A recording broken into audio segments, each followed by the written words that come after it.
சோகிலியே 100 அப்படின்ற புதிருக்கு சோகிலியே 100 அப்படின்னு நீங்கள் கேட்டிங்க பார்த்தீங்களா ஒரு புதிர். அந்த புதிருக்கு பதில் என்ன அப்படின்னு கேட்டிங்கன்னா 56 தான் ஆன்சர். எப்படி 56 அப்படின்னு பார்த்தோம்னா மொத்தம் 56 கிளி பறந்து வருது. அது என்ன சொல்லுது?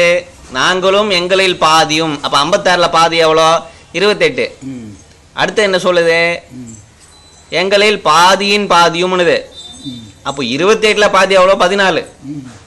இது மொத்தத்தையும் கூட்டினா 56 + 28 + 14 98 வருது. ப்ளஸ் 1ஐயும் அப்படின்னும் போது அங்கே எக்ஸ்ட்ரா ஒரு 1 ஆட் பண்ணிக்கிறோம். அப்போ 98 + 1 99 ப்ளஸ் இந்த பாக்கு வெட்டின்னு ஒன்று இருக்கு பார்த்தீங்களா, பாக்கி இடுக்கி, அது வந்து ஒரு 1. அப்போ 99 + 1 = 100 வந்துருதா? அப்போ இதுக்கு விடை பார்த்தீங்கன்னா 56 கிளிகள் பறந்து வருது. இப்போ அந்த கிளிகிட்ட போயிட்டு நம்ம தைரியமாக சொல்லலாம், நீ 56 கிளியே 56 கிளியேன்ட்டு. சரியா?